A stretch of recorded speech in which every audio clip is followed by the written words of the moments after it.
कारा आक्रमण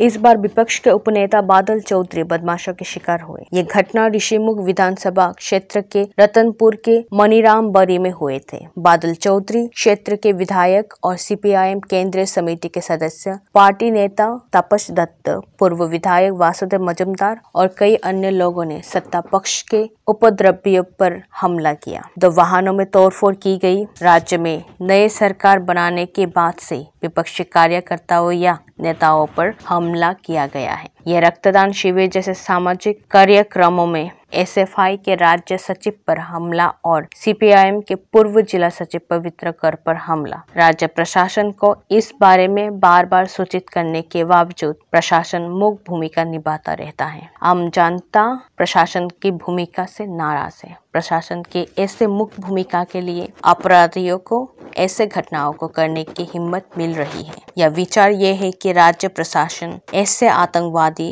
गतिविधियों में शामिल लोगों के खिलाफ कड़ी कार्रवाई करेगा और उन्हें गिरफ्तार करेगा।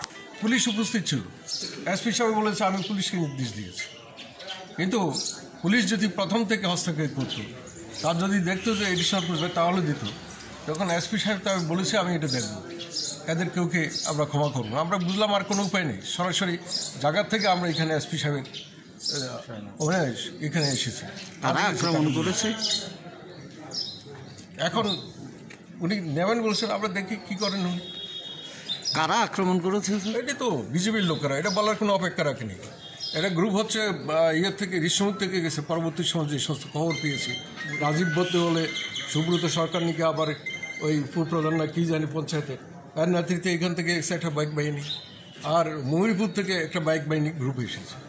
ওইখানে নীতিদেব কি জানি ব্লাড ডোনেশন করছে, অশরীরবদ্ধ যে সমস্ত গোলমালের সৃষ্টি করছে। এখানে একটা গুন্ডা হিসাবে সে এখন রাজনৈতিক কর্মী আর তাকে বলা যায় না, সে সর্বত্র এই গুন্ডামিটা করছে। মানুষের ভাষা কেড়ে নিচ্ছে, কথা বলার অধিকার দিচ্ছে না।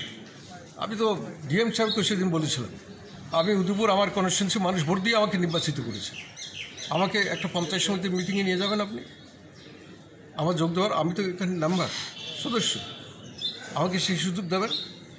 ডিএম সাহেব চুপ করে রয়েছে, কারণ ডিএম সাহেবের হয়তো ক্ষমতা নেই। আমার যে অধিকার সেই অধিকারটা যাতে আমি প্রয়োগ করতে পারি।